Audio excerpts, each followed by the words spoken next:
10 years after the first meeting in the Galactic Council, everything had changed. Humans were now the most valued members of galactic society. Every major alliance wanted humans on their side. Every trade agreement was better when humans were involved. Every crisis was easier to handle when humans were there to help. But the galaxy was about to learn one final lesson about humanity. The void came without warning. No one knew what the void was. It was not a species or an empire. It was something else, something from beyond the known universe. It appeared as pure darkness, a wave of nothing that swallowed everything it touched. Stars disappeared into it. Planets vanished. Entire fleets were consumed in seconds. The first to fall was the Taurian homeworld. One moment it was there, bright and purple under its twin suns. The next moment it was gone. Just gone. As if it had never existed. High Counselor Vex died that day, along with billions of his people. The survivors fled in terror, spreading across the galaxy with only the ships they had been on when the void arrived. The Fulani fell next. Then the Makers. Then species after species, running and hiding and dying. The Galactic Council met for what many thought would be the last time. The Great Hall was less than half full now. So many species had been lost. So many worlds destroyed. The crystal walls were black with despair. Captain Kim Hana stood at the center of the hall. Beside her was a man she had called back from retirement. General Park Tae looked older now, his hair completely white. But his eyes were still sharp, still burning with the fire that had made him a legend. "You called us here to fight," Tae said. It was not a question. The new High Counselor, a young Fulani named Ren, nodded desperately. "The void cannot be stopped. We have tried everything. Weapons do not work. Running does not work. Nothing works." Tae looked at Hana. She nodded slightly. "Show us everything you know about this void," Tae said. "Every piece of data. Every observation. Everything." For 3 days, Tae and Hana studied the information. They did not sleep. They barely ate. Other humans joined them. Scientists, engineers, soldiers, artists, teachers, doctors. Anyone who could help came to help. On the 4th day, Tae called another meeting. "The void is not invincible," he announced. "It is merely unknown. We have found patterns in its movement. We have found rhythms in its behavior. And we have found a way to fight it." The hall erupted in hope and confusion. "How?" Counselor Ren demanded. "We have tried everything." "You have tried what you know," Tae replied. "You have not tried what we know." He gestured to the human scientists behind him. They began to explain. The void was not nothing. It was something pretending to be nothing. It was a creature, or maybe a machine, from another dimension. It consumed energy and matter to survive. It was attracted to fear. "Fear makes it stronger," explained a human physicist named Jiang Yu. "When species run, when they panic, they give it more power. But when they stand and fight, when they refuse to be afraid, it becomes weaker." Counselor Ren shook her head. "But we cannot stop being afraid. Fear is natural. Fear is how we survive." "No," said Tae firmly. "Fear is how you hide. Courage is how you survive. And courage is something humans have plenty of." The human plan was simple but terrifying. They would gather a fleet at the next predicted location of the void. They would face it directly. They would not run. Every species in the galaxy was invited to join. Most refused. They had seen too much. They had lost too much. Fear had already won in their hearts, but some joined. The Taurian survivors, wanting revenge for their homeworld. A group of Fulani warriors who refused to die without a fight. A handful of makers who believed in Torvik's final words about human allies. The human fleet was not large. Only 100 ships. But every ship was crewed by volunteers.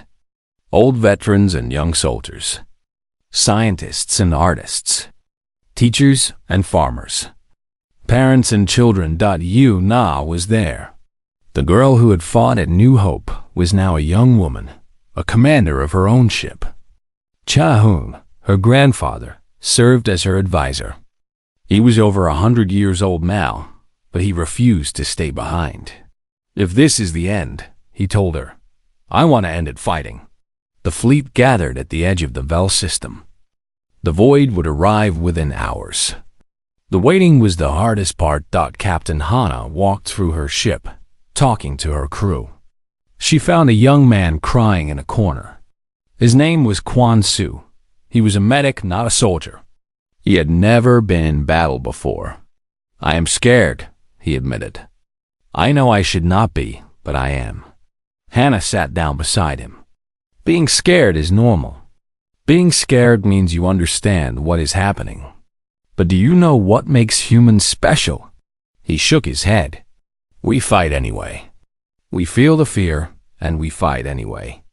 That is what makes us human.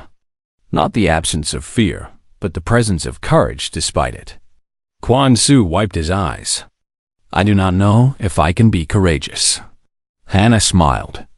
You are here, are you not? You did not run. You did not hide. You put on your uniform and came to face the darkness. That is courage, Su. That is all courage needs to be. The void arrived at midnight. It was worse than anyone had described. A wall of absolute darkness, stretching across the sky like a wound in reality. It did not make sound. It did not make light. It simply was, and everything else stopped being. General Tay's voice came over every speaker in every ship. This is it, he said. The moment the galaxy has been waiting for. The moment we show them what humans are made of. Not steel, not fire, not weapons or technology. We are made of something stronger. We are made of will, of determination, of the simple, stubborn refusal to stop fighting. He paused. When he spoke again, his voice was soft but powerful. They asked which humans cannot battle. After all these years, we still have not found one. And now, the void will learn why. The fleet charged. Every ship flew directly at the darkness. No hesitation. No doubt. Human and alien side by side, screaming defiance at the nothing that wanted to swallow them. The void recoiled, for the first time in its existence across multiple dimensions. Something was not running from it. Something was running toward it. And the void felt something it had never felt before. Fear. The battle lasted for 7 hours. Ships were lost. Lives were ended. But for every human that fell, 10 more pushed forward. For every alien ship that died, human crews rescued the survivors and kept fighting. They discovered that the void could be hurt. It could be pushed back. It could be damaged by focused energy weapons fired by crews who felt no fear. The more courage they showed, the weaker it became. In the end, it was Yuna who delivered the final blow. Her ship, badly damaged and burning, flew directly into the heart of the void. In her last message, she was smiling. Grandfather, she said, tell them we found one. Found what? Cha-Hun asked through tears. A human who cannot be beaten. Her ship exploded with the force of a small sun. The light from the explosion did something impossible. It illuminated the void. For one moment, everyone could see what it really was. A scared, hungry creature from a dimension of loneliness. And then it shattered, breaking apart into a million fragments that faded like morning mist. The galaxy was saved. The Galactic Council held a memorial service a month later. They honored every species that had fought, but they saved the highest honor for the humans. Councilor Wren stood before the hall. The crystal walls were gold with gratitude. For 10 years, we asked the humans which of their people could not fight. We searched for their weakness. We looked for their vulnerability. She paused, her voice thick with emotion. We were asking the wrong question. She looked at General Tay, at Captain Hana, at Cha-hoon, who still wore his granddaughter's military tags around his neck. The right question was never about which humans cannot fight. The right question was, is there anything humans will not fight for? And the answer, we have learned, is no. She bowed deeply, a gesture of ultimate respect in Fulani culture. On behalf of every species in this galaxy, every world that still exists because of human courage, every child who will grow up under stars that were not swallowed by darkness, I say thank you. You are not just warriors. You are not just fighters. You are hope.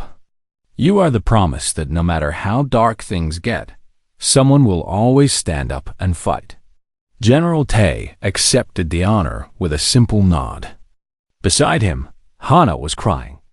Cha-hoon was holding his granddaughter's tags like a treasure. Later, when the ceremony was over and the aliens had gone, Tay stood alone on the observation deck of the council station. He looked out at the stars, at the galaxy he had helped save. Hannah found him there. They are still asking, she said. Some species still want to know which humans cannot fight. Tay smiled. It was a tired smile, but genuine. What do you tell them? Hannah stood beside him, looking at the same stars. I tell them the truth. We have been searching for such humans for generations. We have tested every type of person, in every situation. Under every condition, she turned to face him. And after all this time, all this searching, all these tests, Tay finished the sentence for her. We have not found one yet. We are still looking. They stood in silence for a moment. Then, despite everything, they laughed. It was the laughter of survivors. The laughter of a species that had faced the darkness and refused to die. Out in the galaxy, 100 species slept peacefully under stars that were no longer threatened. And somewhere in that vast darkness, the last fragments of the void drifted away. 5 years passed since the New Hope incident. The galaxy had learned to live with humans, though they never stopped being afraid. Trade continued. Diplomacy continued. But every species treated humans with a new kind of respect, the kind of respect born from fear. General Park Tay had retired. He spent his days in a small house on Earth, growing vegetables and reading old books. Lieutenant Kim Hana, now Captain Kim Hana, had taken over many of his duties. She traveled across the galaxy, representing humanity to species that still did not fully understand them. But the Galactic Council had not given up. They still wanted to find the answer to their question.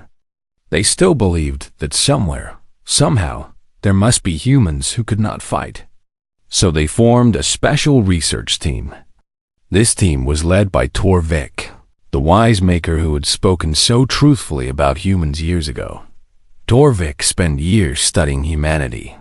He read their history. He watched their movies and listened to their music. He visited their worlds and talked to their people. He was looking for the weakness, the gap, the soft point in human society. After 3 years, he presented his findings to the council. I have good news and bad news, he began. The hall was full. Every species wanted to hear what the famous researcher had discovered. The good news is that I have found a pattern. There are indeed humans who are less capable of physical combat than others. They exist. I have documented them. The hall buzzed with excitement. Finally, an answer. The bad news, Torvik continued, is that these humans are even more dangerous than the others. The excitement turned to confusion. Torvik showed images on the great screen. A thin man sitting in a laboratory, surrounded by strange machines. A woman at a computer, lines of code scrolling past faster than the eye could follow. A child drawing pictures of explosions and fire. These are the humans who cannot fight with their hands. They are the scientists, the engineers, the inventors. They do not punch or kick or shoot. They create things that punch and kick and shoot for them, He showed more images. A massive robot crushing enemy ships. A virus destroying an entire computer network. A chemical formula that could melt through any armor. When a human cannot fight physically, they build something that can fight for them. When they cannot win with strength, they win with intelligence. When they cannot be there in person, they send their creations. High Counselor Vex leaned forward. But surely, these creators are vulnerable themselves. If we neutralize them, their creations become useless. Torvik shook his head sadly. I thought the same thing. So I studied what happens when these creators are threatened. The results were terrifying. He showed a video. It was from an incident that had been classified for years. A human scientist named Bika had been kidnapped by a small criminal organization. They wanted him to build weapons for them. In the video, Bika was thin and pale. He wore glasses and looked like he had never exercised in his life. He was surrounded by armed criminals twice his size. Build us a weapon, the criminals demanded. Okay, Bika said calmly. Over the next 3 days, he built them a weapon. It was small, about the size of a fist. The criminals were disappointed. They wanted something bigger. This is too small, they complained. Size does not matter, Bika replied. Watch. He pressed a button on the device.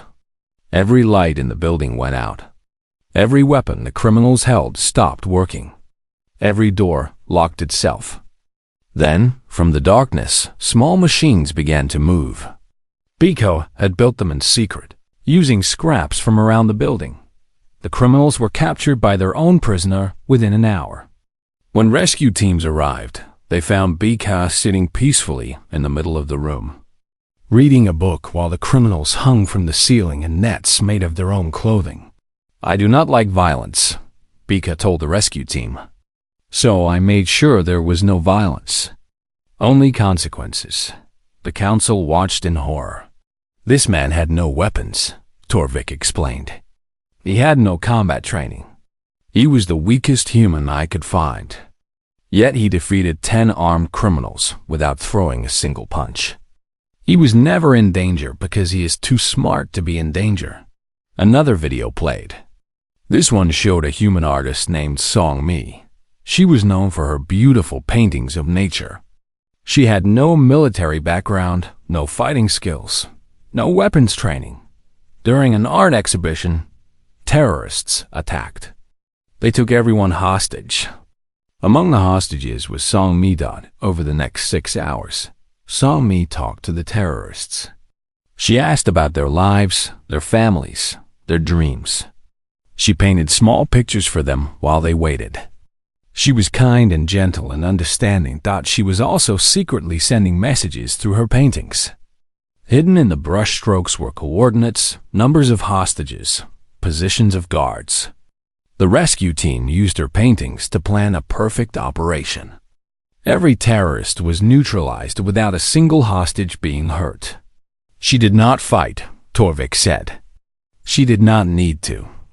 She turned art into a weapon. She turned kindness into strategy. When we asked her later how she stayed calm, she said she was never scared. She knew she could find a way. More videos followed. A musician who used sound frequencies to disable attackers. A chef who identified a poison in food and saved hundreds of lives. A janitor who knew the building so well that he led an entire group to safety through hidden passages no one else knew existed. Every human I studied, Torvik concluded. Every single one found a way to fight.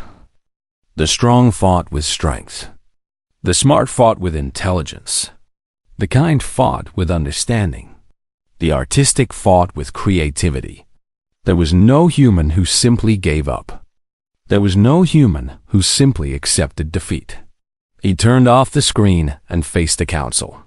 I spent 3 years looking for the weakness in humanity. I found none. When they cannot fight with their hands, they fight with their minds. When they cannot fight with their minds, they fight with their hearts. When they cannot fight with their hearts, they find something else to fight with. He paused, letting his words sink in. The question we have been asking is wrong. We asked which humans cannot fight. The correct question is, what are humans willing to fight for? Because when they find something worth fighting for, there is no force in the galaxy that can stop them. The council was silent for a long time. Finally, Ambassador Nira spoke. Her voice was quiet, almost respectful. Then what do you recommend, Torvik? How do we live with a species that cannot be defeated? Torvik smiled. It was the first time anyone had seen a maker smile. We do what the wise have always done throughout history. We become their friends. We give them things worth protecting. We make sure that when they fight for us, not against us. He looked around the hall at the thousands of alien faces. Humans are not our enemy. They are our greatest potential ally. Because a human friend will fight for you until the stars burn out. They will stand beside you against any threat, any danger, any enemy. Their loyalty is as legendary as their combat ability. He stepped down from the platform. Stop looking for their weakness. Start looking for their friendship. That is my final recommendation. The council voted that night. They voted to increase human involvement in galactic affairs. They voted to invite humans to more trade agreements, more cultural exchanges, more diplomatic missions. They voted to stop treating humans as a threat and start treating them as partners. When Captain Hana heard the news, she smiled. She sent a message to retired General Tay. Sir, they finally understand. Tay was in his garden, covered in dirt from planting tomatoes. He read the message and laughed. Took them long enough, he said to himself. Took them long enough. He looked up at the sky, at the stars that held 1,000 species who had finally learned what humans were really about. We are not just fighters, he said softly. We are family, and family protects its own. He went back to his tomatoes, still smiling. Word of the demonstration spread across the galaxy faster than light. Within a week, every species in every corner of every sector had heard about the humans. The stories grew with each telling. Some said humans were made of metal and fire. Others said they felt no pain. A few claimed humans could not die at all. The Galactic Council was in crisis. They had called an emergency session, but this time, no humans were invited. This time, the aliens needed to talk among themselves. High Counselor Vex stood at the center of the Great Hall, looking tired and old. The crystal walls were gray with uncertainty. We must accept what we have seen, he said. The humans are not lying. They are not pretending. Every member of their species truly is capable of combat. Ambassador Nira shook her head, her forearms crossed in frustration. But what does this mean for the Council? What does this mean for peace? A small alien named Torvik spoke up. He was from a species called the Makers, known throughout the galaxy for their intelligence and wisdom. It means we must change how we think about humans.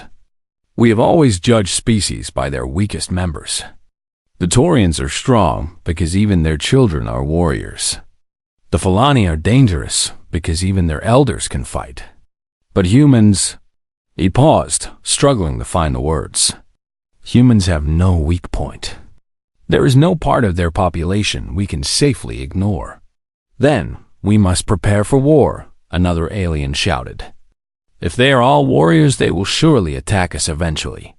That is not what the evidence shows, Torvik replied calmly. Humans have been part of the galactic community for 50 years. In that time, they have never started a war. They have only defended themselves. They are not aggressive. They are just impossible to defeat. The debate continued for hours. Some wanted to form an alliance against the humans. Others wanted to make the humans their allies instead. A few suggested simply avoiding human space forever, while the council argued. General Park Tay was back on his ship, traveling to a human colony on the edge of known space. He had received a strange message from the Galactic Council's Intelligence Division. They wanted to test something. They wanted to see how average humans would react to a surprise situation. The colony was called. It was a farming community with about 5,000 people. There were no soldiers there, no military bases. Just farmers, teachers, doctors, and their families. The perfect place to find non-combatants, the council believed. What the council did not tell Tay was that they had already sent observers to the colony. Hidden among the stars, alien ships watched and waited. The council had also sent a small force of Varan raiders to attack the colony. Not a real attack, just a test. The Varans were told to scare the colonists and capture a few prisoners. Nothing serious. Nothing deadly. The Varans arrived at night. Their ships descended from the sky like falling shadows. They were confident. Farmers, they thought. Teachers and doctors. This would be easy. They were wrong. The first Varan to land was met by an old farmer named Cha-Hoon. He was 73 years old with bad knees and a hearing aid. He was also holding a plasma rifle that he had kept clean and ready for 20 years. "You picked the wrong colony," Cha-Hoon said, and fired. The battle, if it could be called that, lasted less than an hour. The farmers had organized themselves within minutes of the first alarm. They had escape routes planned for the children and the elderly who could not fight. But those elderly who could fight stood alongside everyone else. Teachers grabbed weapons from hidden caches. Doctors set up emergency medical stations while also preparing to defend them. Even the colony's priest, a quiet woman named Im-Su, picked up a weapon and stood guard over the church, where the youngest children were hiding. The Varans expected scared farmers running in fear. Instead, they found coordinated teams moving with military precision. They found traps set along every main road. They found sniper positions on rooftops. They found a community that had been preparing for this moment for years. The alien observers watched in shock as farmer after farmer showed combat skills that would shame professional soldiers. An old woman who made bread in the morning was now calmly picking off orange from her bakery window. A young man who taught mathematics was leading a squad of neighbors through the streets, flanking the enemy with perfect tactical movements. Where did they learn this? One observer asked. "It does not matter where," another replied. "What matters is that they know it." The Varan raiders were captured within the hour. Not killed, though the colonists could have easily done so. The humans understood that this was a test. They wanted to send a message. When General Tay arrived the next morning, he found the Varan raiders sitting in the town square, tied up and looking confused. The colonists had given them water and food. They were prisoners, but they were being treated well. "General Park," Cha-Hoon said, greeting him with a bow. "We had some visitors last night." Tay looked at the tied-up Varans, then at the farmers standing around them. "I see that. Is everyone all right?" "A few cuts and scrapes. Nothing serious. The doctor is handling it." Cha-Hoon smiled, showing teeth that were worn from years of hard work. These raiders were not very good at their job. Tay noticed something. Among the farmers, there was a young girl, perhaps 13 years old. She had a bandage on her arm and a gun in her hand. She was standing guard over the prisoners with the same calm expression as the adult soldiers around her. "And who is this?" Tay asked. "That is my granddaughter, Yuna," Cha-Hoon said proudly. "She got hurt protecting her younger brother. She refuses to leave her post until you tell her she can." Tay walked over to the girl. "Yuna, you did well. You can rest now." The girl shook her head. "With respect, General, I will stay until you have secured the prisoners." That is what I was taught. Tay felt a warm feeling in his chest. Pride. This was what humanity was. Not the great heroes or the famous warriors. It was this girl, this ordinary child who had been hurt but refused to leave her duty. "Very well, soldier," he said. "Carry on." Meanwhile, in orbit above the colony, the alien observers were sending their reports to the Galactic Council. They had recorded everything. The speed of the human response, the coordination without central command, the bravery of the young and old alike. Most importantly, they had recorded what did not happen. There was no panic, no screaming, no running away in fear. When the council received the reports, the hall fell silent once again. "They are farmers," Ambassador Nira said, her voice hollow. "Just farmers." "No," Torvik replied. "They are humans. There is no such thing as just anything when it comes to humans. A human farmer is a farmer and a soldier. A human teacher is a teacher and a warrior. They do not separate these things like we do. For them, being ready to fight is as natural as breathing." Councillor Vex closed his eyes. He suddenly looked very old and very tired. "Then we truly cannot find a safe point in their society. We cannot find individuals who are helpless. We cannot find moments when they are vulnerable." "Correct," Torvik said. "Attacking humans is like attacking water. You can push it, but it will flow around you. You can strike it, but it will absorb the blow. And if you are not careful, it will drown you." The council voted that day. The vote was to classify humans as a protected species, meaning no species in the galaxy was allowed to attack them. But everyone knew the truth. The classification was not to protect humans, it was to protect everyone else. General Tay received the news. While still on New Hope, he gathered the colonists in the town square to tell them, "The Galactic Council has declared us a protected species," he announced. "This means the galaxy officially recognizes that we are too dangerous to attack." The colonists cheered. Chahu laughed and slapped his knee. Young Yuna finally lowered her gun and sat down, exhaustion finally showing on her face. Lieutenant Hana approached the general.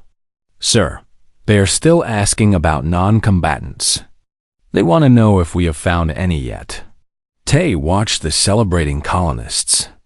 The old baker, the math teacher, the young girl who had fought like a lion. He shook his head slowly. "Tell them we are still looking. Tell them we will let them know when we find one." He paused, then smiled. "But tell them not to hold their breath." 3 days passed after the first meeting. The Galactic Council called General Park Tay back to the Great Hall. This time, more aliens were present. Word had spread through the galaxy about the strange humans who claimed everyone in their species could fight. Many did not believe it. Many thought it was a trick or a lie. Tay stood in the same spot as before, with Lieutenant Kim Hanna at his side. But today, they had brought others. Behind them stood a small group of humans.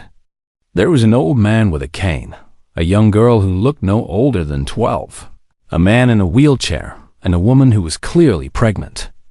Councillor Vex stared at this strange group.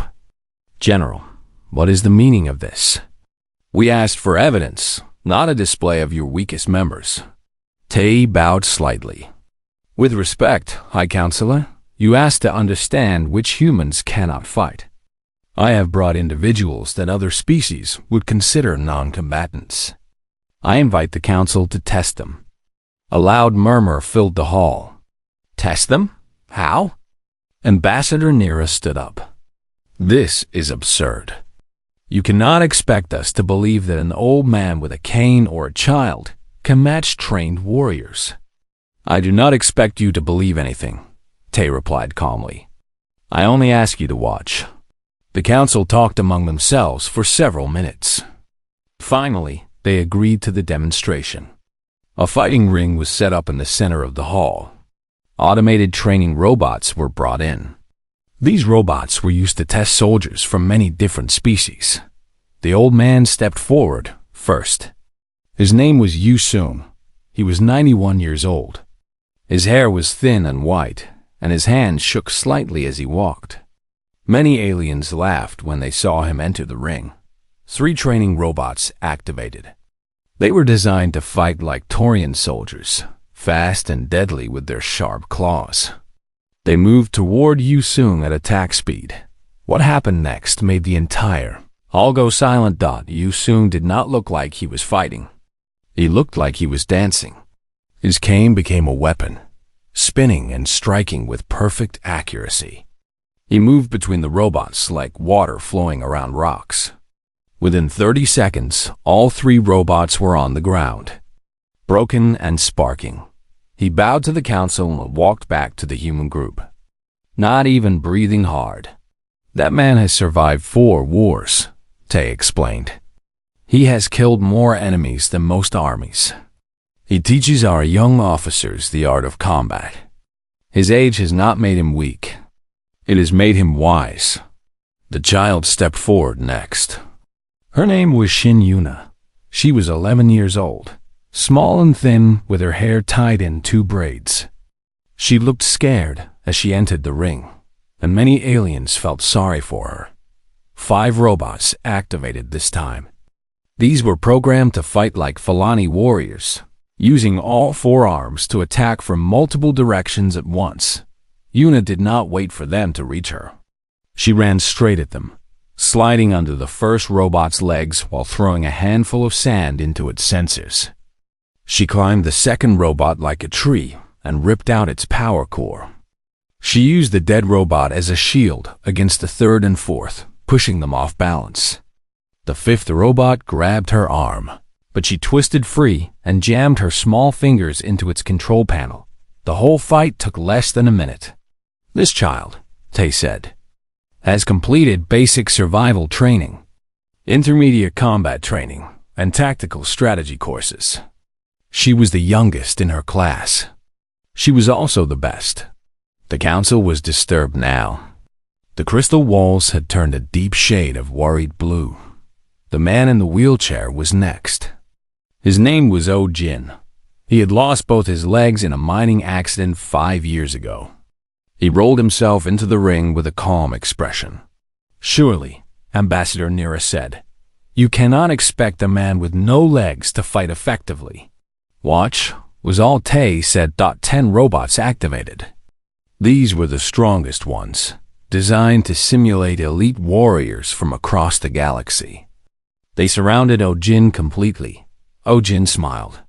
From under his wheelchair, he pulled out 2 small sticks. They looked harmless. Then he pressed a button, and the sticks extended into long metal poles with sharp edges. The robots attacked. Ojin spun his wheelchair with incredible speed, using his powerful arms to turn and dodge while his weapons cut through the air. He could not stand, but he did not need to. His wheelchair became part of his body, an extension of his will.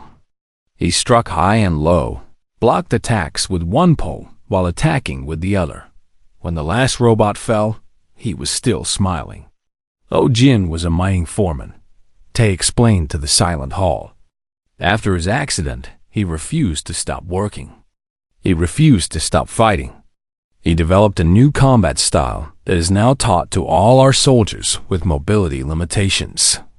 He's considered one of Earth's greatest warriors. Finally, the pregnant woman stepped forward. Her name was Moon High. She was 7 months pregnant, her belly round and large. She walked slowly and carefully into the ring. The council was horrified. You cannot be serious, High Counselor Vex said. She carries a child within her. She must be protected, not tested. Moon High looked at Vex with cold eyes. I do not need protection. I can protect myself.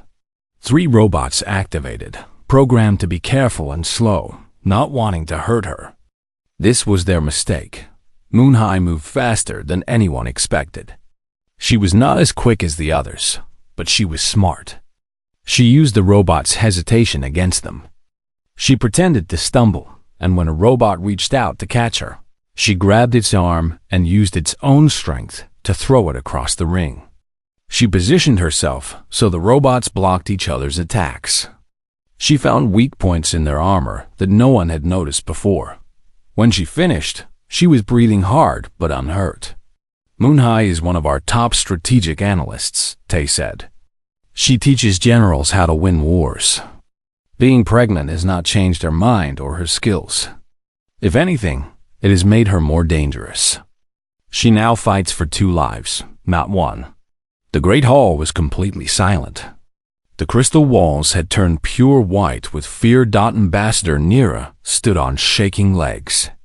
This changes nothing, she said, but her voice was uncertain. These are exceptional individuals. Surely your average human is not like this. Tay nodded at Hana.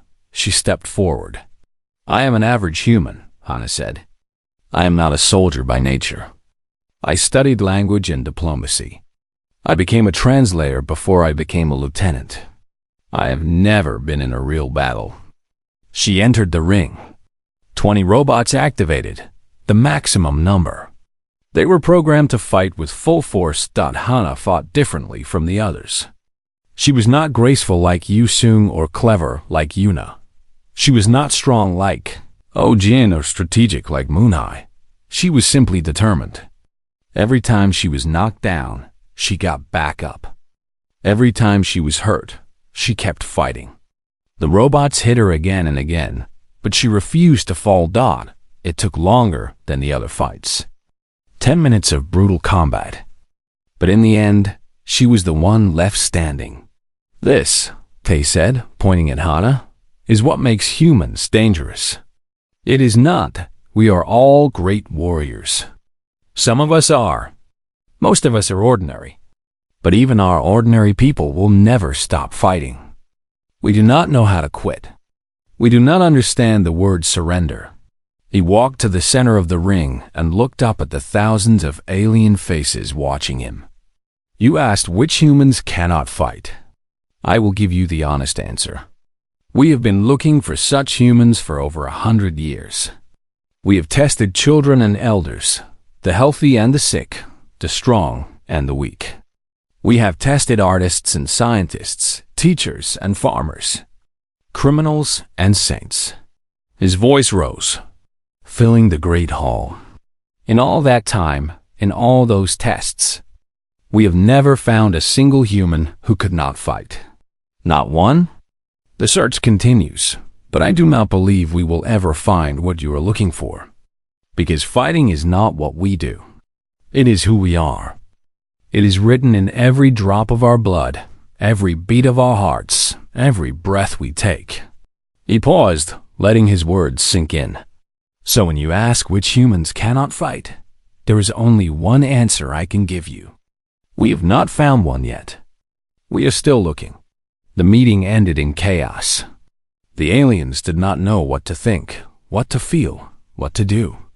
As the humans left the hall, Hannah leaned close to the general. Do you think we scared them too much, sir? Tay looked back at the frightened faces of 1,000 species. No, he said. I think we scared them exactly enough. The great hall of the Galactic Council was silent. Thousands of alien diplomats sat in their floating seats, their many eyes fixed on the small group of humans standing at the center of the room. The ceiling stretched so high that clouds formed near the top. The walls were made of living crystal that changed color with the mood of the room. Right now, they glowed a nervous shade of orange. General Park Tay stood straight and proud. He was not a tall man, but he carried himself like a mountain. His gray hair was cut short, and his uniform was simple but clean. Beside him stood Lieutenant Kim Hana, a young woman with sharp eyes and a calm face. She held a small tablet in her hands, ready to pull up any information the general might need. The council had called this meeting 3 days ago. The message had been urgent. The aliens wanted to talk about something important. Something about humans. High Counselor Vex rose from his seat. He was a Taurian, a species that looked like a mix between a lizard and a bird. His scales were deep purple, and his voice echoed through the hall like thunder. General Park Tay of Earth, Vex began. The Galactic Council has watched your species for 50 years. In that time, we have seen things that trouble us deeply. Tay nodded but said nothing. He had learned long ago that silence was often the best weapon. When the Droken Empire attacked your colony on Mars, your people fought back. We expected you to lose. You did not. When the space pirates of the Void Syndicate kidnapped your cargo ships, your merchants fought back. Merchants, General. People who sell things. They destroyed an entire pirate fleet. A murmur spread through the hall. Many aliens remembered that event. The pirates had been feared across 3 galaxies. Now they were gone. Vex continued. When a plague struck your medical station on Europa, your doctors and nurses fought the disease for 7 months without sleep. Many died, but they never stopped. When your mining colony on Titan was buried by an ice storm, your miners dug themselves out with broken tools and frozen hands. They survived for 40 days with no food and little water. Hana glanced at the general. His face showed nothing, but she knew he was thinking about his brother, who had been one of those miners. This pattern repeats, Vex said, his voice growing louder. Every time we think humans will break, they do not. Every time we think they will surrender, they fight harder. This concerns the Council greatly. Another alien stood up. This was Ambassador Nira, a Falani. Her species looked almost like humans, but with silver skin and 4 arms. She was known for being direct. What the High Counselor is trying to say, Nira spoke, is that we need to know which humans are safe, which ones cannot fight. Every species has such individuals.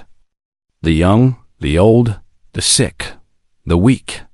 We need a list of humans who pose no threat to the galaxy. Kay finally spoke. His voice was low and steady. You want a list of humans who cannot fight? Yes, Nira said. It is standard practice. Every species in this council has provided such a list. It helps us understand each other. It helps us plan for peace and for war. Tay looked at Hana. She looked back at him. Something passed between them. It might have been amusement. It might have been pride. It was hard to tell. I am afraid, Tay said slowly, that Earth cannot provide such a list. The hall erupted in noise. Aliens shouted in 100 different languages. The crystal walls flickered between red and yellow. High Counselor Vex raised his hand for silence, but it took several minutes for the room to calm down. Explain yourself, General, Vex demanded. Tay clasped his hands behind his back. We do not have a list of humans who cannot fight because we have never found any. Our military has been searching for such individuals for over a century. The search continues, but we have found no results. Ambassador Nira laughed, but there was no humor in it. That is impossible. Every species has non-combatants. It is the nature of life. Perhaps for other species, Tay replied. Not for humans. A small alien with many tentacles spoke up from the back of the room. Surely your children cannot fight. Surely your elderly are too weak. Surely your sick and injured are helpless. Tay smiled for the first time. It was not a warm smile. Lieutenant Kim, please show them File 7. Hannah tapped her tablet. A holographic screen appeared in the air above them, large enough for the entire hall to see. It showed a video of a small human child, perhaps 8 years old. The child was in a forest, building a trap out of sticks and vines. This is standard survival training for our young, Tay explained. By age 10, every human child knows how to find food, build shelter, make weapons from natural materials, and defend themselves against predators. The video changed. Now it showed an old woman with white hair and a bent back. She was in a fighting ring facing a man 3 times her size. Within seconds, she had thrown him to the ground. This is Master Choi Sun, age 87. She teaches combat to our military special forces. She has never lost a fight. The video changed again. A man with one arm was assembling a rifle with incredible speed. Another clip showed a blind woman navigating an obstacle course while carrying two other soldiers on her back. We have soldiers missing limbs who outperform those with full bodies. We have blind fighters who can hear an enemy's heartbeat from across a room. We have deaf warriors who read the battlefield through vibrations alone. The hall was completely silent now. The crystal walls had turned a pale, frightened white. Ambassador Nira stepped forward. General Park Tae, you cannot expect us to believe that every single human is a warrior. What about your artists? Your musicians? Your poets? Tae nodded at Hannah. She pulled up another file. This is Beijing, one of Earth's most famous painters. During the Droken attack, she killed 17 enemy soldiers with her painting tools before they could reach the civilian shelter she was protecting. The video showed a small woman covered in blood, holding a shattered brush in one hand and a palette knife in the other. Around her lay the bodies of armored aliens. This is Kang Du, a children's book author. When pirates attacked his transport ship, he rallied the passengers and led them in a counterattack. The pirates surrendered within an hour. Tae turned back to face the council. You ask us which humans cannot fight. This question shows that you do not understand our species. Fighting is not something we choose to do. It is what we are. It flows in our blood like water flows in rivers. Every human, from the moment they are born until the moment they die, carries the fire of battle in their heart. High Counselor Vex leaned forward, his scales now a worried shade of gray. Then how do we classify your species? How do we plan for the possibility of conflict? Tae's smile returned, sharper than before. You do not. You simply make sure you never give us a reason to fight. The meeting ended without a resolution. The aliens needed time to think, to discuss, to worry. As Tae and Ha walked out of the Great Hall, the lieutenant finally spoke. Do you think they understood, sir? Tae looked back at the massive building, at the thousands of confused aliens watching them leave. No, he said. But they will. Eventually, they will. They walked to their ship under a sky full of strange stars. Two humans in a galaxy that was only beginning to realize what humans really were.